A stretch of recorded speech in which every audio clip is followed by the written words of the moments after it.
Hola a todos, bienvenidos a un nuevo directo en Instagram de la Fundación Biosano. Soy Alfredo Suárez, director de la Fundación. Hoy vamos a hablar de un tema interesante y también polémico, que es el gluten, si debemos o no mantenerlo en nuestra dieta. Contamos con dos nutricionistas que nos van a acompañar. Voy ahora mismo a invitar a Paula Cabrera y a Victoria Caamaño de Nutrir Gluten Free. Vamos a invitarlas. Nutrir Gluten Free.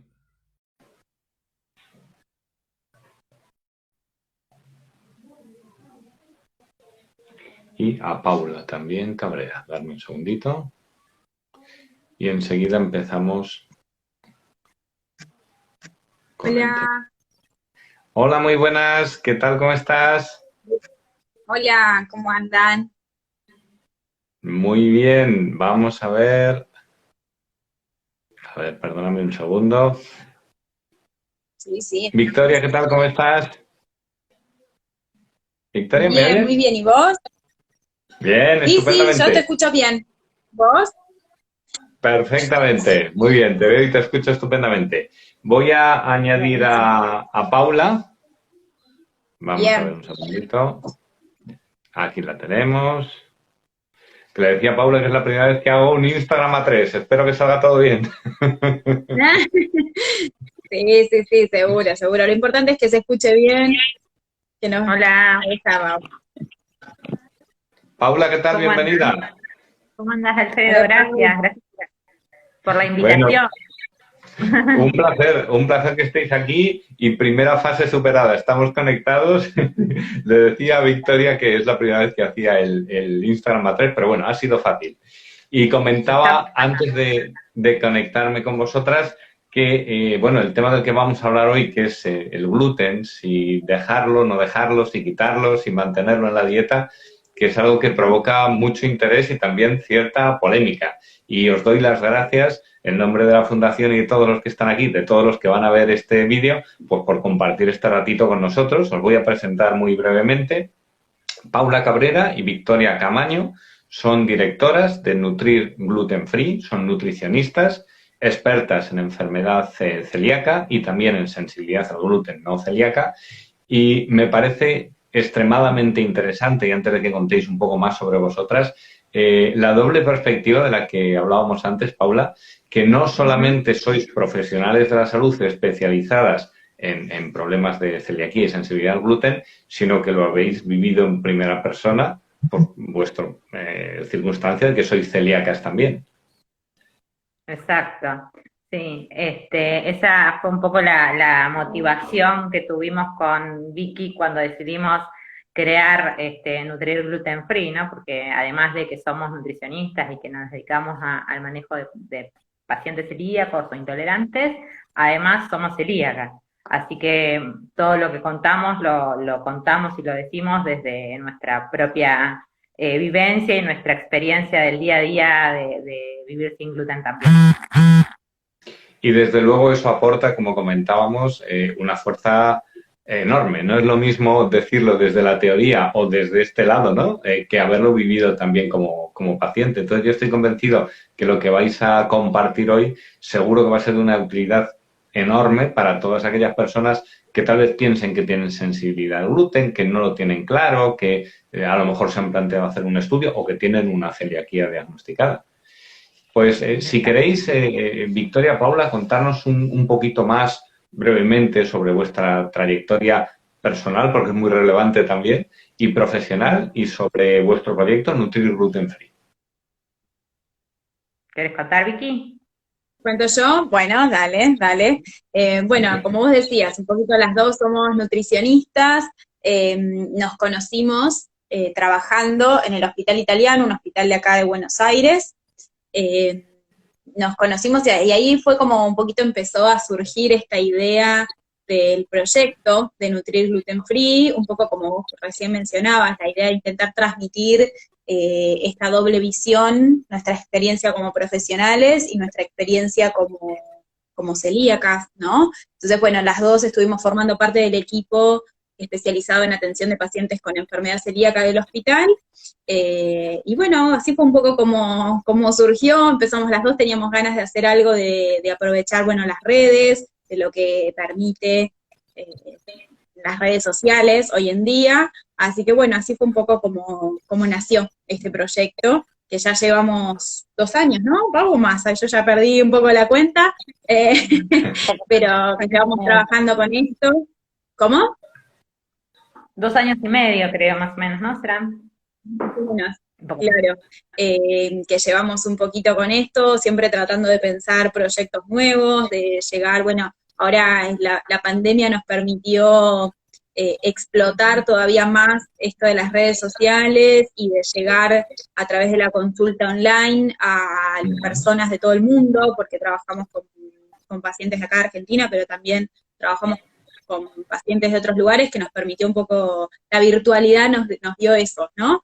Así que bueno, tratando de eso, de pensar siempre en proyectos nuevos, en cosas que realmente le simplifique el día a día de la persona que tiene que hacer una dieta libre de gluten. Perfecto, pues está muy bien también saber que existe esa opción para cualquiera de los que nos están viendo, que si quieren tener consulta con vosotras online desde cualquier lugar del mundo, pueden hacerlo. Y vamos a entrar ya, si os parece bien, en el meollo de la cuestión. Luego dejaremos un tiempo para las preguntas al final. Tenemos algunas que nos han enviado ya y las que luego vayan formulando las personas que nos ven. Pero vamos a ir directamente a intentar aportar todo el valor posible para las personas preocupadas por su salud y, en este caso, por el gluten. Me gustaría empezar desde abajo. ¿Qué es el gluten? ¿Y es tan malo como nos lo pintan? Ajá. El gluten en realidad forma parte de unas proteínas que se encuentran en algunos cereales, como es el trigo, la avena, la cebada y el centeno. Después la avena, bueno, podemos discutir porque acá en Argentina la avena se considera tóxica. Allá en España se puede conseguir, entiendo, purificada, pero bueno, nuestro Código Alimentario Argentino la clasifica como dentro de los cereales que contienen gluten, por contaminación principalmente. Entonces, bueno, forma parte de unas proteínas que se encuentran en estos cereales y que desde el punto de vista nutricional no tiene un gran aporte nutricional, es una proteína que se puede reemplazar fácilmente por otros cereales, pero que en determinadas personas, en personas celíacas, constituyen el gatillo para el desarrollo de toda la reacción inmunológica que ocurre a partir de ingesta de gluten en personas con predisposición genética a poder desarrollarlo. Ese sería como el grupo de personas o de pacientes en los cuales la restricción del gluten debe hacerse en forma estricta y absoluta y de por vida. Y ahí es donde hay que encontrar eso que decía Vicky, estas herramientas para poder llevar al día a día una alimentación de la forma más simple y más fácil posible. Y después tenemos, bueno, un grupo de pacientes que pueden presentar intolerancia al trigo, que en este caso no está asociado a el gluten específicamente, sino los fructanos del trigo, y después el grupo que es como un grupo muy, en el cual todavía queda mucho por conocer, que es el grupo de pacientes con sensibilidad al gluten, trigo, no celíaco, que no sabemos muy bien cuál es el gatillo, si es el gluten, si son otras proteínas que se encuentran en estos cereales, pero bueno, ahí hay todavía mucho por conocer. El caso entonces más extremo, más grave, sería la celiaquía, en donde sí que hay una respuesta que además es medible, ¿no? Con distintas pruebas del paciente, de la persona, respecto a la ingesta de gluten. Y en los otros grados que hablamos, ¿también existe una respuesta similar? ¿Son parecidos? ¿Sería, para entendernos, la misma respuesta en celiaquías y en sensibilidades a distinto nivel o son cosas diferentes? Creo que está teniendo algún problema. No, ya ha vuelto. Me parecía que Victoria estabas, pero ya estás. No nos quería interrumpir, por eso digo, estaba probando a ver si desconectaba y dejaba solo los datos, a ver si se escuchaba mejor, porque se me queda como congelado la imagen y me queda como pensando, ahí me parece que va mejor. Ahora va fenomenal. Bien, igual, bueno, ustedes, si ven que yo me quedo congelada, ustedes sigan, que yo estoy acá. Con respecto, bueno, contesto yo, no sé si escuchaste la pregunta, con respecto a eso que estabas contando, es interesante porque la sensibilidad, la celiaquía, digamos, tiene una respuesta del sistema inmune, ¿sí? Y ahí ocurre el aumento de los anticuerpos, características de la enfermedad y todo lo que está relacionado con la atrofia o la lesión a nivel intestinal, con lo cual el sistema inmunológico da respuesta o responde, mejor dicho, al gluten porque lo reconoce como tóxico. Entonces, frente a eso se defiende, en el caso de la enfermedad celíaca. En el caso de la intolerancia a los fructanos, en realidad en esta entidad, digamos, no hay una respuesta inmunológica, sino solamente una intolerancia a un tipo de, o en este caso un hidrato de carbono fermentable, que cuando uno disminuye su ingesta, baja el aporte, mejora la microbiota a nivel intestinal, esa tolerancia resuelve y mejora rápidamente, y hay que ir encontrando cuál es el umbral de tolerancia de cada paciente, pero no hay respuesta del sistema inmunológico. Y con respecto a la sensibilidad al gluten no celíaco, sensibilidad al trigo no celíaca, lo que se piensa, o lo que se está, digamos, empezando a conocer, es que hay una respuesta del sistema inmunológico, del sistema inmune innato, pero que no es la misma respuesta como en el caso de la enfermedad celíaca. Entonces, en la sensibilidad lo que está claro es que hay algo del sistema inmunológico que da respuesta frente a algo que no sabemos muy bien todavía, que el organismo que considera como tóxicos. Y entonces, ahí también es diferente la enfermedad celíaca, es diferente la intolerancia, y bueno, hay que ir encontrando un punto, digamos, de referencia, de saber exactamente frente a qué responde el sistema inmune y demás. Pero bueno, hay respuesta inmunológica. Entendido. Y para las personas que nos estén viendo ahora que digan, oye, pues yo tengo la sensación de que cuando como pan, por ejemplo, pues o me hincho, me encuentro peor, etcétera, merece la pena que me haga las pruebas de celiaquía, no voy al médico, que supongo que en cierto modo sería lo que os pasaría a vosotras cuando empezasteis también este proceso. ¿Qué le podríais decir? ¿Existe algún patrón claro que se repita y que sea una señal de alarma que digas, oye, sí, vete al médico y que te hagan las pruebas correspondientes porque es probable que tengas un problema celíaco real? ¿Qué le aconsejaríais? Bueno, ahora me sumo yo que ahora ya ahí los escucho bien. A ver, en primer lugar, sí, siempre consultar al médico. Cuando, digamos, nosotros mismos, cada uno se conoce bien y conoce su cuerpo y, digamos, es el primero en detectar cuando hay algo que no está bien.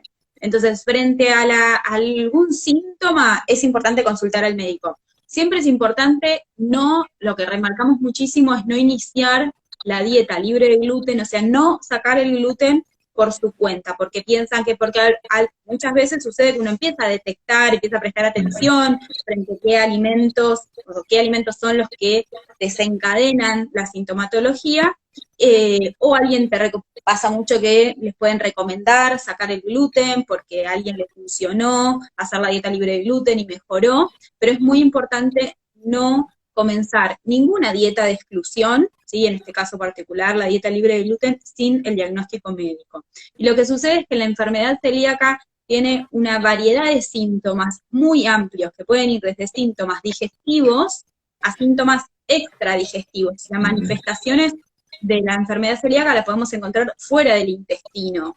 Entonces, es tan variado el espectro de síntomas que puede presentar, que ante la sospecha, lo acorde, lo indicado siempre es consultar con el médico. El médico va a ser quien indique los test, indique las pruebas necesarias, y también a veces a nosotros nos gusta mucho remarcar esto que les decía al comienzo, cada uno se conoce mucho y conoce cuáles son sus síntomas, y si realmente estás pensando que hay algo que no anda bien, consultar, y no quedarse tal vez solo si no encuentran una respuesta por parte del equipo médico, seguir consultando si no estamos como conformes con esa respuesta, ¿no? Porque muchas veces el diagnóstico de enfermedad celíaca tarda en llegar, no es tan sencillo, tenemos mucha gente que nos cuenta que tal vez pasaron por un montón de médicos y hace muchos años vienen con síntomas y o por diversos motivos no han sospechado enfermedad celíaca o no les han querido hacer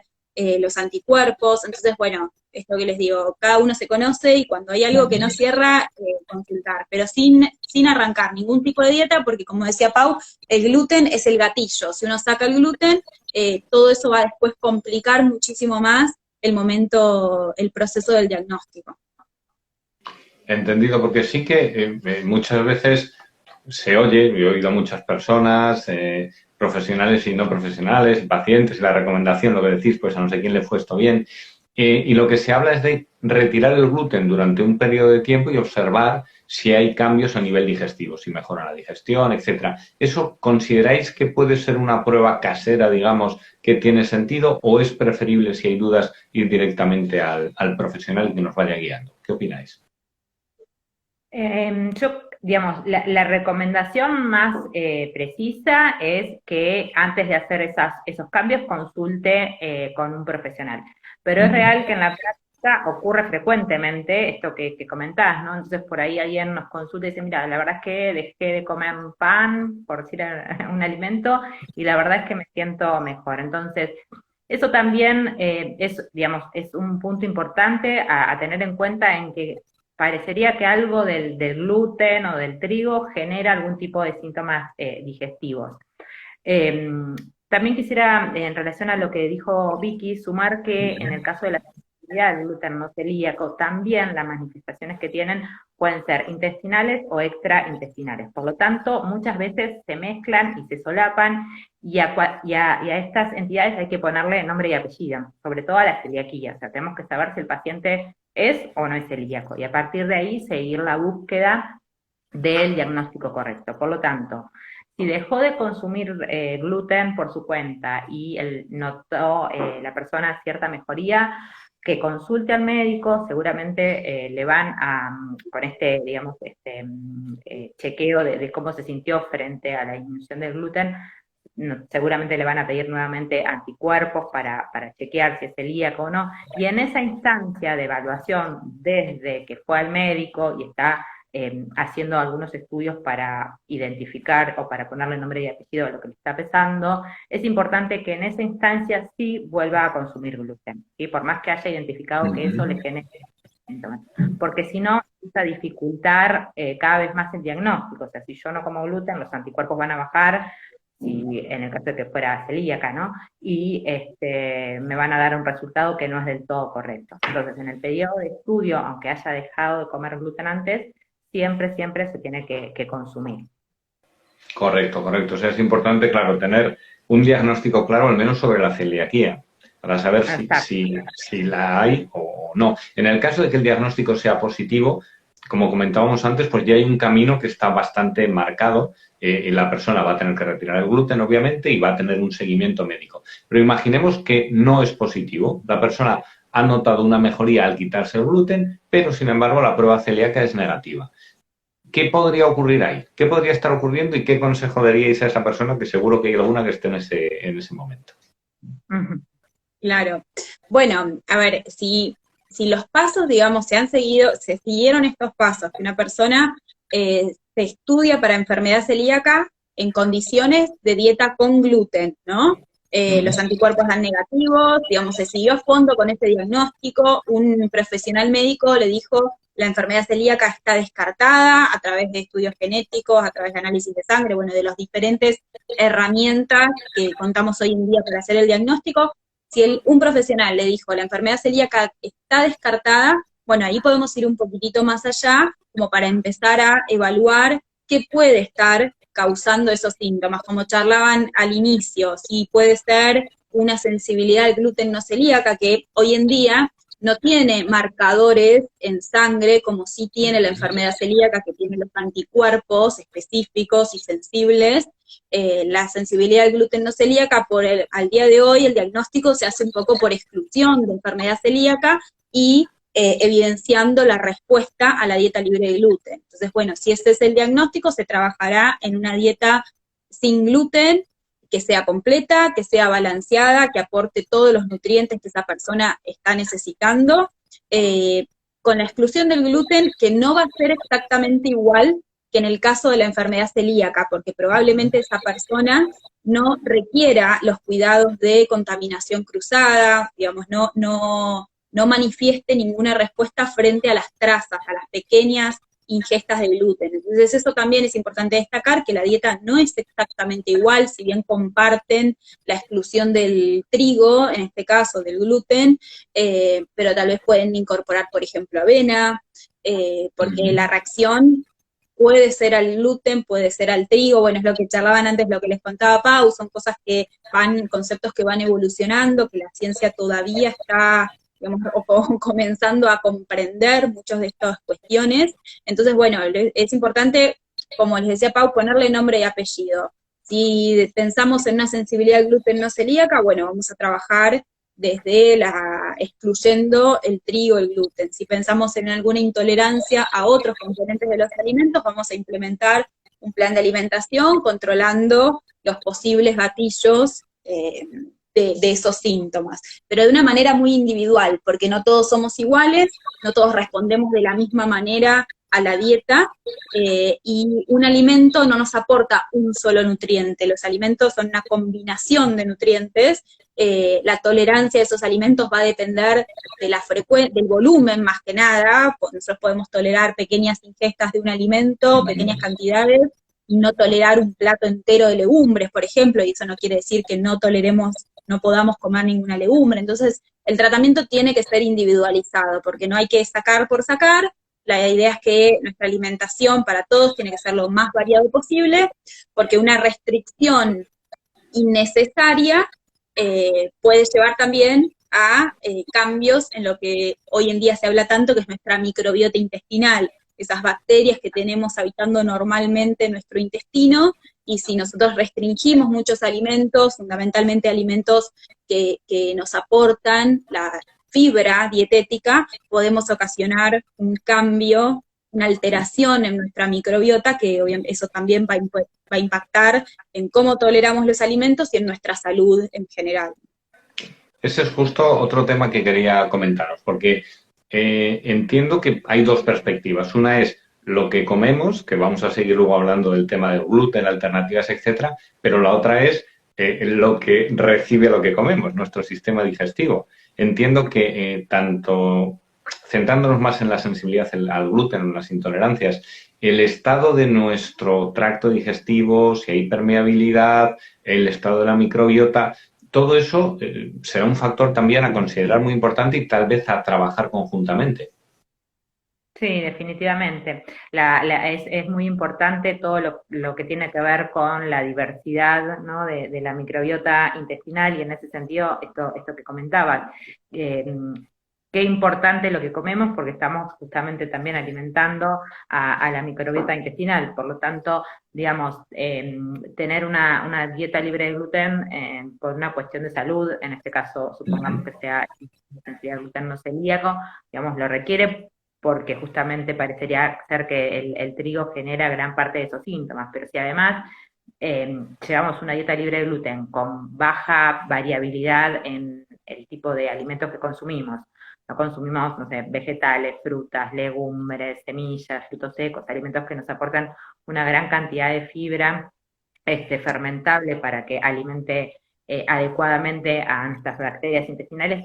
La sintomatología por ahí de malestar o de dolor o de distensión abdominal sigue, y no tiene que ver necesariamente con lo que estamos, con la dieta libre de gluten, sino con la calidad de la dieta que estamos llevando adelante, ¿sí? O sea, un poco esto que decía Vicky, o sea, los alimentos nos aportan muchos otros nutrientes más allá de que tengan o no tengan gluten, si uno tiene que restringirlo por una cuestión de salud. Así que eso es hoy por hoy clave, no solamente en su impacto en relación a la sintomatología intestinal, sino también a un montón de otras enfermedades, otras condiciones de salud crónicas, como puede ser la obesidad, la diabetes, no sé, bueno, todo hoy por hoy. Entonces, también la ciencia va evolucionando tanto y cada vez se conoce más, entonces cuando pensamos en una alimentación libre de gluten, digamos, más allá del diagnóstico, digo, sea celiaquía, sea sensibilidad, también tenemos que pensar en la calidad de la alimentación global, ¿no? Estos patrones de alimentación que nos aportan una variedad de alimentos y a su vez de nutrientes necesarios para el correcto funcionamiento de nuestro organismo. Ese también es un tema interesante porque llegados al punto de elegir por restringir o retirar el gluten de la dieta, tenemos distintas opciones. La opción que parece más fácil es ir al súper y elegir toda una estantería que hay de alimentos sin gluten procesados, ¿no? Respecto a las cuales he rescatado, comentábamos antes que recientemente ha habido preocupación, ¿no? Por el hecho de que esos alimentos sin gluten requieran incluir determinadas sustancias que no son saludables pues, para alcanzar una textura, una palatabilidad adecuada, ¿no? Entonces, en ese sentido, veía una publicación de este año pasado en el que decían que se analizaban más de 650 productos sin gluten y habían llegado a la conclusión que había 3 veces menos proteínas y más lípidos y grasas saturadas que equivalentes, ¿no? Entonces, os quiero preguntar, imaginemos que queremos quitar o limitar el gluten. ¿Cuál es vuestra recomendación? ¿Por dónde tendríamos que tirar? Y, si puede ser, ¿qué primeros pasos podrían darse? Bien. Bueno, a ver, nuestra recomendación siempre es que la prioridad, nuestra dieta tiene que estar basada en los alimentos naturales, en los alimentos frescos, en los alimentos mínimamente procesados. Y en el caso de la dieta libre de gluten, en los alimentos que son naturalmente libres de gluten. Esto que vos comentás es muy importante tenerlo en cuenta, porque a ver, la dieta, la calidad de la dieta va mucho más allá de si tiene gluten o no tiene gluten. A veces está este mito de, bueno, comer sin gluten es más sano, y en realidad es que no depende del gluten. Yo puedo hacer una dieta libre de gluten basada en alimentos ultraprocesados, como vos decís, con exceso de calorías, de grasas, de sodio, y no tener una alimentación saludable. Es en el mismo caso que se puede pensar en la alimentación vegetariana o la alimentación vegana. Yo puedo ser vegetariano comiendo, no sé, comida, digamos, de mala calidad, alimentos no saludables, soy vegetariano, tomando gaseosas y comiendo papas fritas de paquete todos los días y soy vegetariano. En caso de la dieta libre de gluten es lo mismo. Entonces tenemos que siempre recurrir a los alimentos frescos, a los alimentos naturales, y este es un tema que, bueno, acá en Argentina actualmente está, digamos, muy fuerte, estamos justo en un proceso de debate para incorporar la ley de etiquetado frontal, también que busca un poco esto, controlar la ingesta, o la ingesta, sí, de los productos ultraprocesados, por la creciente evidencia que existe de que realmente afectan la salud, por el exceso de calorías, por el exceso de grasas, el exceso de aditivos, de cómo impacta en lo que charlábamos recién de la microbiota intestinal, cómo impacta en la calidad de vida, cómo impacta en los chicos, digamos, a todas las edades. Entonces, bueno, siempre nuestra recomendación va a ser eso, que uno pueda basar su alimentación en alimentos naturalmente libres de gluten. ¿Qué es lo que, digamos, nosotros siempre, cuando un paciente le hacen el diagnóstico de enfermedad celíaca y, digamos, trabajamos con ellos en la implementación de la dieta, lo tratamos de transmitir con esta mirada positiva, digamos, de pensar en qué alimentos son los que podemos seguir consumiendo y qué alimentos son los que tenemos que seguir consumiendo porque nos aportan la fibra, nos aportan vitaminas, nos aportan minerales, nos aportan estos sustratos que la microbiota va a utilizar, y esos son las frutas, las verduras, las legumbres, los granos enteros, las semillas, digamos, eso tiene que ser la base de la alimentación. Y los alimentos procesados, los alimentos, digamos, en el mercado también tenemos de todo, tenemos alimentos procesados que pueden tener una mejor calidad que otros. Entonces, bueno, también educamos en poder seleccionar adecuadamente los alimentos que la industria nos brinda, no tampoco decimos que, bueno, tenemos que cosechar todo y mantener una alimentación 100% natural. Podemos aprovechar lo que la industria nos brinda, pero bueno, con criterio para saber seleccionarlo, y obviamente eso, bueno, nuestro trabajo como nutricionistas en educar a la población y es un poco también lo que busca el, el proyecto o esta ley de etiquetado nutricional, que todo el mundo pueda tener la información para decidir, porque lamentablemente el marketing, la publicidad, nos puede influenciar de manera negativa, ¿no? Totalmente. Fijaros, muchas veces lo he comentado con muchas personas dedicadas a temas de salud, hay enfoques nutricionales hay muchísimos, pero yo creo que de los pocos puntos en que todos están de acuerdo, todos estamos de acuerdo, es que los ultraprocesados no tienen sentido o por lo menos que habría que ser muy cuidadosos. Pues si queréis antes... No, que quisiera agregar una cosa con respecto a lo que decía Vicky. En relación al mundo sin gluten, en estos últimos años, o por lo menos aquí en Argentina, han aumentado exponencialmente la disponibilidad de productos procesados o de industrializados gluten free. Quizás hace, no sé, 10 años o 15 no había mucha opción y mucha variedad. Y hoy por hoy hay una oferta mucho mayor.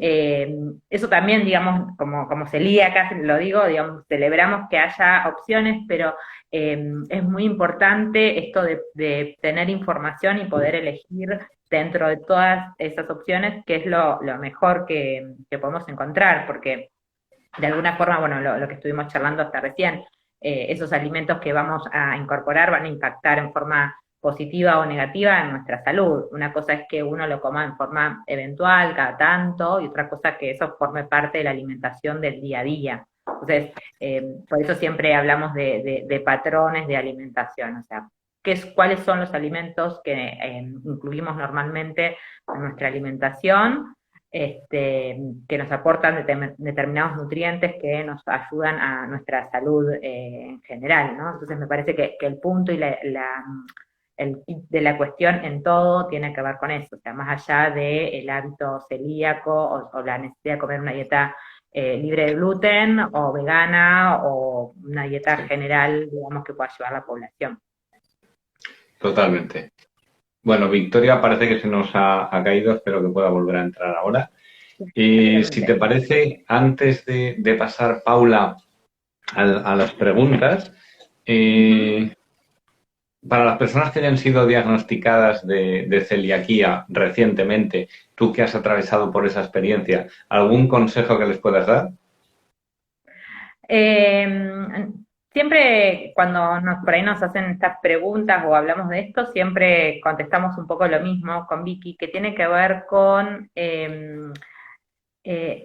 tener paciencia y saber digamos, que uno con educación y con información, puede volver a llevar una alimentación normal, saludable, y también uno va a ir poco a poco educando al entorno, ¿no? Digo, a la familia, a los amigos, porque al principio parece que se termina el mundo y que uno nunca más va a volver a poder comer nada y que es todo medio negativo.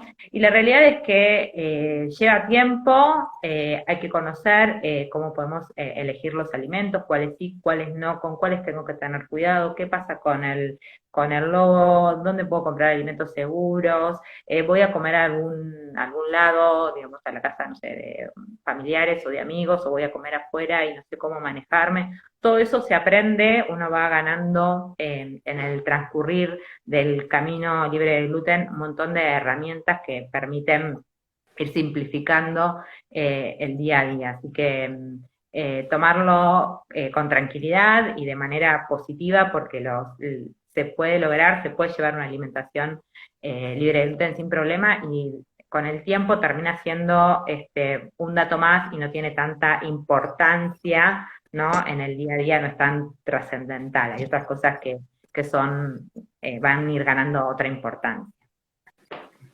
Fenomenal. Estaba preguntando... Uy, se ha vuelto a quedar Victoria.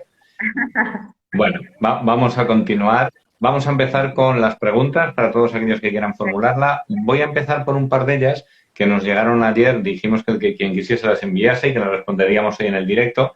Así que, si os parece, os las presento ya. Nos preguntaban, Carola AGB decía: ¿debo cuidarme de las trazas y contaminación cruzada si tengo sensibilidad al gluten no celíaca? Bueno, eso es un poco lo que decía Vicky, nos contaba hace un ratito. En realidad, la contaminación cruzada y la contaminación por trazas de gluten, en el caso de la sensibilidad al gluten no celíaco, no es algo importante, no hay que tener, no hay que tomar, digamos, cuidados respecto a eso. Sí, disminuir en forma importante el consumo de trigo en la alimentación. En general tiene una primera etapa de restricción y después se puede ir probando niveles de tolerancia individual en cada paciente, pero en principio restringir solamente el trigo, los alimentos fuentes con la restricción de los alimentos fuentes de trigo es más que suficiente para mejorar la sintomatología.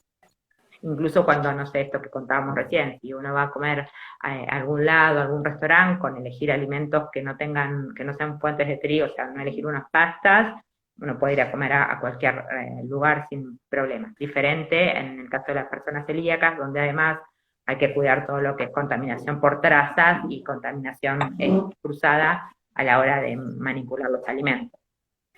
Entendido.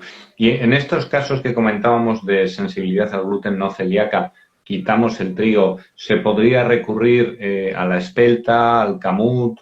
¿Serían válidas estas alternativas? En realidad se tienen que restringir también, en ese caso, esas alternativas, ¿sí? Es como fuertemente en eso. Después, esto que decían, o por lo menos en la etapa inicial, después puede ir como evaluando en la reincorporación, en el caso de la sensibilidad glutanocelíaca, niveles de tolerancia a cada uno de estos grupos de cereales. Perfecto. Y en el caso, insistiendo en esta pregunta, en el caso, por ejemplo, ya has vuelto, te tenemos de vuelta, Victoria. Ay, perdón, es que internet hoy no está en su mejor momento, mi conexión. Pues mira, estábamos precisamente hablando de alternativas en el caso de sensibilidad al gluten no celíaco. Comentaba Paula la restricción de trigo, incluso de otras variedades de trigo. Y en el caso, por ejemplo, de la cebada o del centeno, ¿también sería adecuado retirarlo inicialmente o sí se podrían mantener?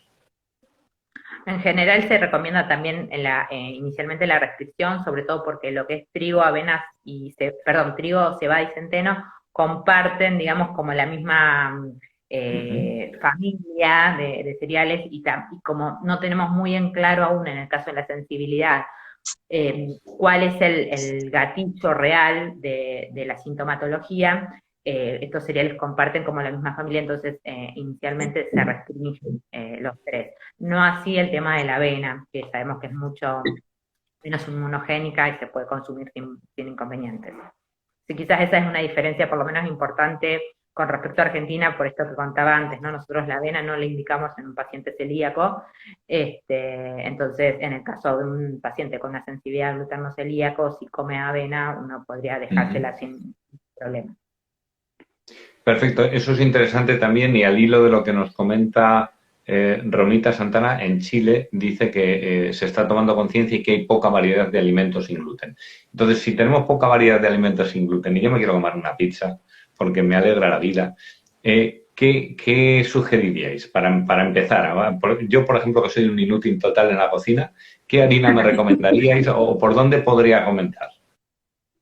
Bien. Bueno, mira, nosotros tampoco somos cocineras muy habilidosas, ninguna de las dos. Hacemos lo mejor que podemos, pero ninguna se destaca por sus habilidades en la cocina, pero bueno, es parte también del aprendizaje cuando uno comienza una dieta libre de gluten, aprender a reemplazar y se va mejorando, son habilidades que se adquieren con el tiempo, a todos nos pasó al comienzo que nos salieron preparaciones horrendas, pero bueno, hoy en día cada vez hay más disponibilidad de productos y siempre alentamos a utilizar la variedad de harinas libres de gluten, digamos, no solo pensar en la premezcla típica, digamos, la harina de arroz, la harina de maíz, sino también utilizar alternativas y hacer preparaciones con harinas de legumbres, con harinas de frutos secos, con el trigo sarraceno, por ejemplo, que a veces confunde por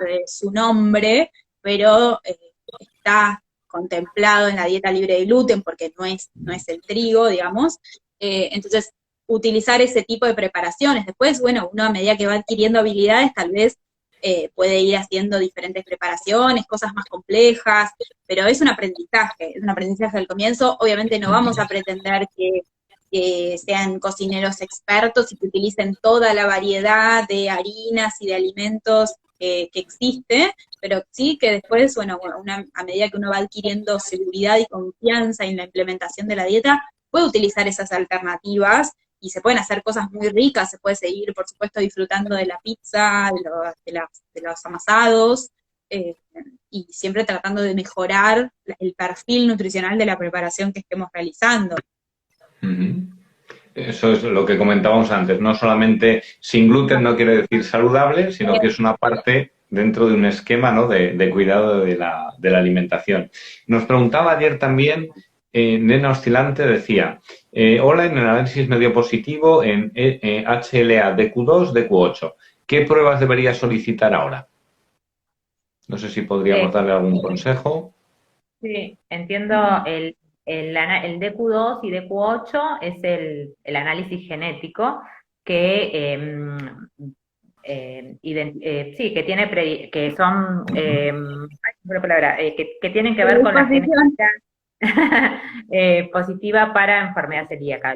Lo único que está hablando este DQ2 y DQ8 es la predisposición genética de esta persona para enfermedad celíaca. Sin embargo, esto no dice para nada que una persona sea celíaca. Con lo cual, digamos, habría que ver también por qué motivo no se lo han pedido, pero mi sugerencia sería que, bueno, que vuelva a consultar con su médico. Habría que estudiar sus análisis de sangre, su analítica, creo que le dicen allá, y determinar los anticuerpos para enfermedad celíaca. En caso que esos anticuerpos sean celíacos, sean positivos, deberá tener la endoscopía con toma de biopsia para confirmar el diagnóstico. Sí, pero esos resultados solamente indican predisposición genética para desarrollar celiaquía, ¿sí? Que no tiene nada que ver con el diagnóstico, por lo menos con esos datos. Efectivamente, perfecto. Al hilo también de lo que estamos diciendo de estos cambios, ahora mismo Redden02 nos comenta una página en YouTube en donde hay recetas, que la voy a compartir, no sé cómo será, pero me parece muy gracioso el nombre, soy celíaco no extraterrestre. Entonces, para personas que buscan recetas, recetas así sencillas para empezar, hay muchísimo en Internet. Por ejemplo, en vuestro Instagram seguro que también van a poder encontrar. Lo recordamos, que es Nutrir Gluten Free, ¿verdad? Sí, exactamente. Y lo mismo. Porque no somos esto que contaba Vicky, pero hay algunas y hay muchas páginas de tal cual. En Instagram hay un montón de recetas muy amigables para empezar. Soy celíaco no extraterrestre, es una página de acá de Argentina que tienen un montonazo de recetas sencillas, fáciles, y que está bueno conocerlas porque uno también hace que estos primeros pasos en el mundo gluten free sean como amigables también. Efectivamente, hay que hacer fácil todo. Sí, mira, nos pregunta Luciana Pérez, que es muy interesante también, ¿el análisis genético hay que hacérselo sí o sí? Si el de sangre es positivo para celiaquía. No. Por eso, digamos, siempre el médico es el que va a como guiar los pasos para el diagnóstico, porque uno puede llegar al diagnóstico de diferentes maneras, ¿no? La manera tradicional es frente a la sospecha clínica, digamos, por sintomatología, se pide el análisis de sangre, se piden esos anticuerpos, si esos anticuerpos dan positivos, se confirma se realiza la endoscopía, se solicita la endoscopía con toma de biopsia y se evalúa la atrofia característica, la presencia de atrofia característica de la enfermedad celíaca. Y ahí se confirma el diagnóstico.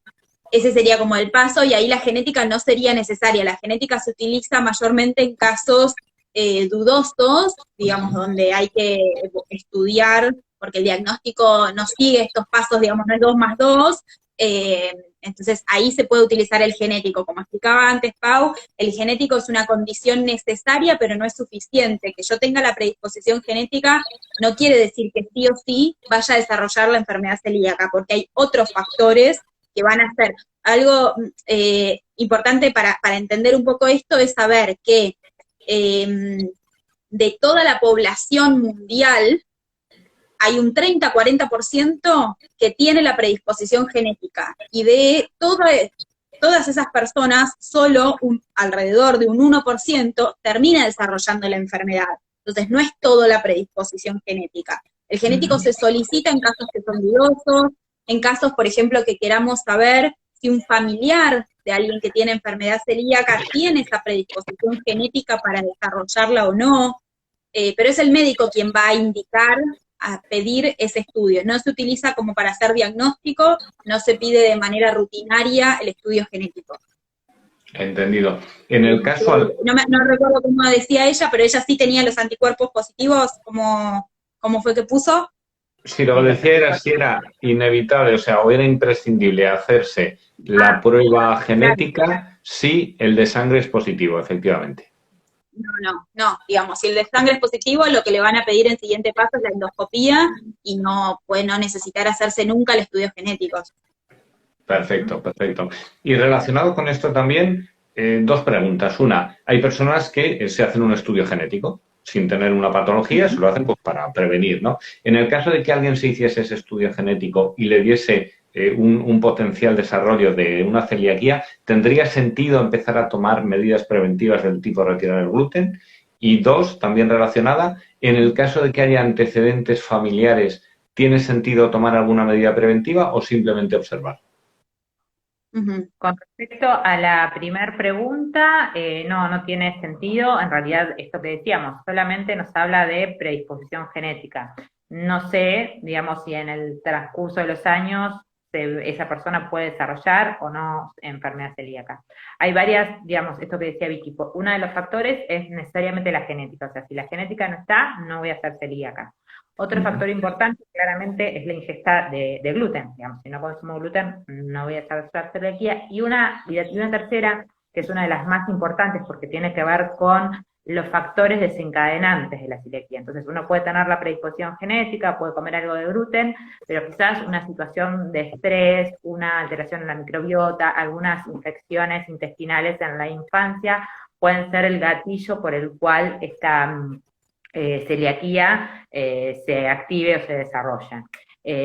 No gano nada con, con no consumir gluten en forma preventiva por si en algún momento desarrolla. La realidad es que no, porque hay otros factores que también intervienen.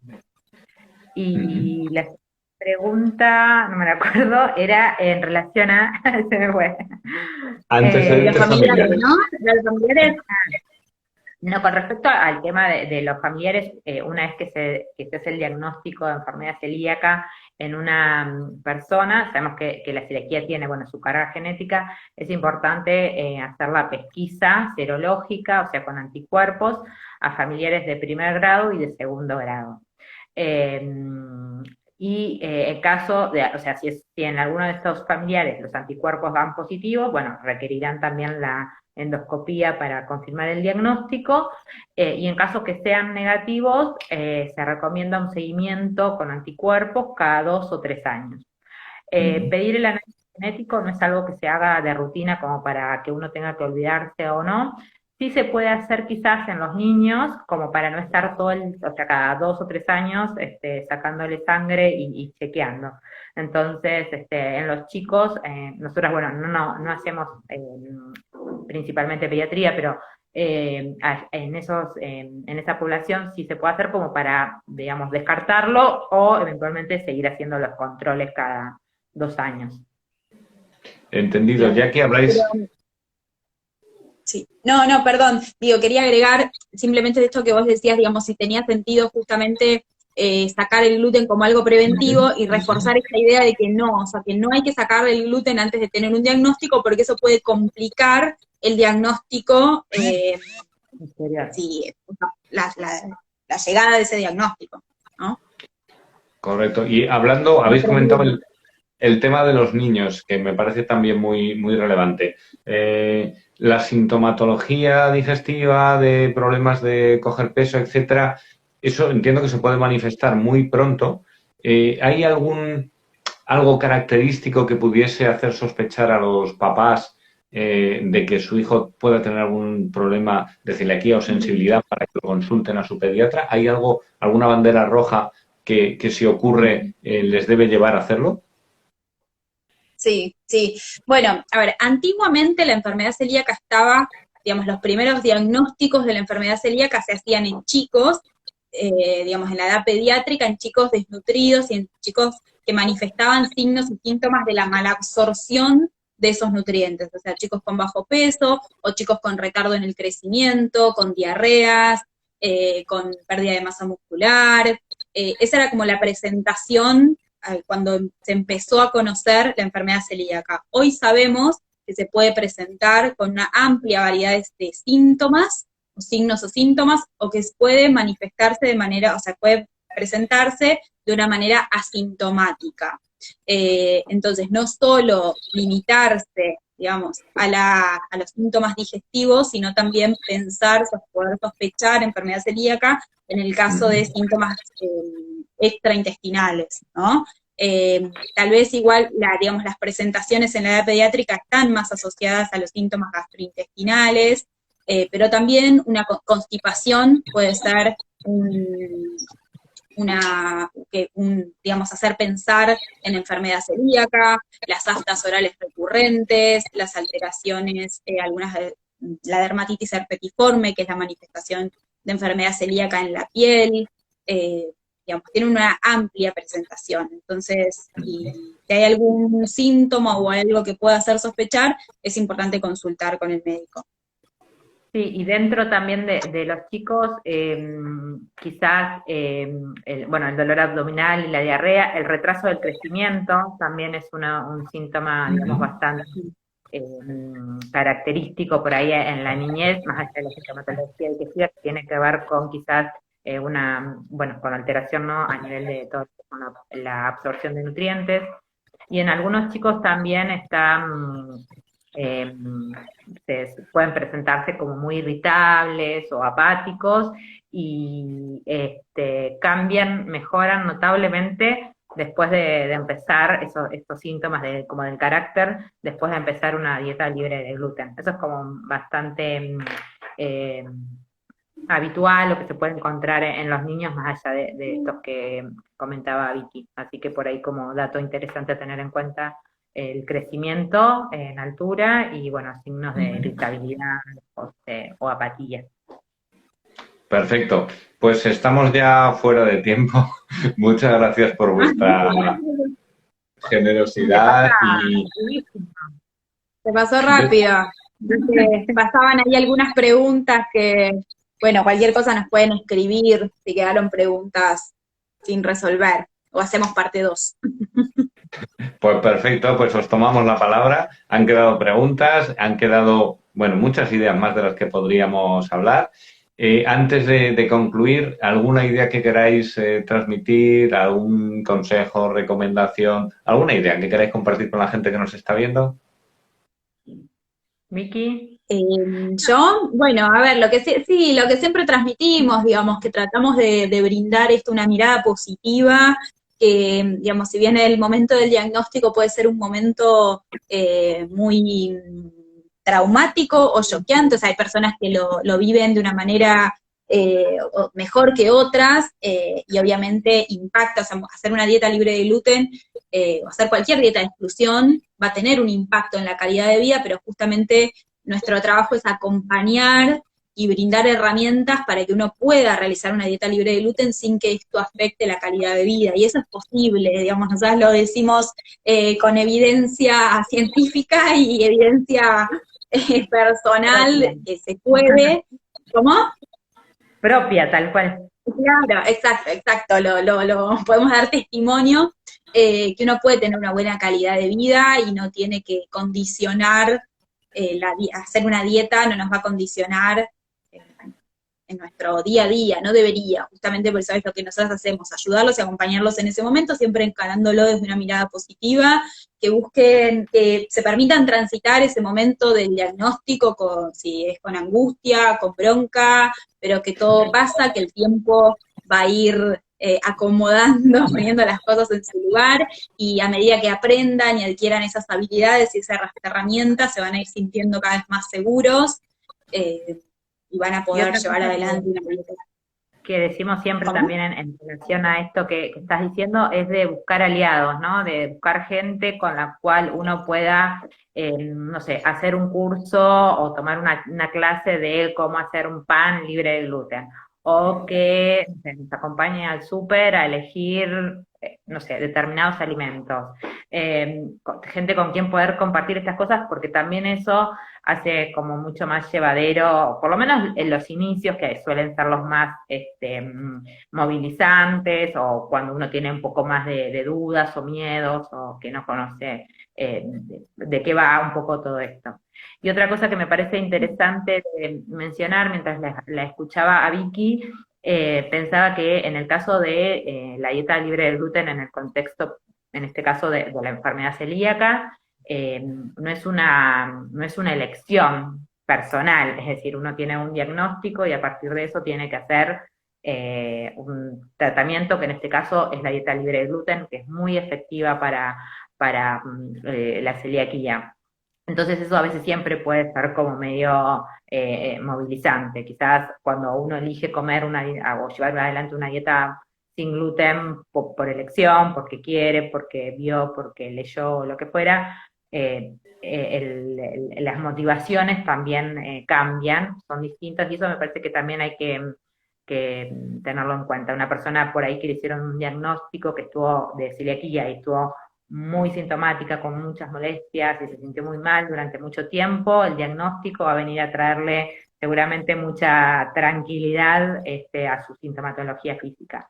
Cuando nos hacen un diagnóstico de casualidad, porque nos hicieron una endoscopía, porque teníamos reflujo y apareció el diagnóstico de celiaquía, es otro contexto totalmente distinto para ese paciente. Entonces, considerar también lo individual y lo propio de cada persona es la mejor manera también que tenemos por ahí de ir acompañándolos e ir entendiendo estas cosas que van surgiendo alrededor del diagnóstico, ¿no? Paula Cabrera, Victoria Camaño, Nutrir Gluten Free, muchísimas gracias por estar este ratito con nosotros. Y gracias también a todos los que nos están viendo. Un placer teneros y nos vemos, nos seguimos viendo. Gracias a todos. Muchas gracias por la invitación, Alfredo. Nos vemos. Muchas gracias. Chao, chao. Chao, chao.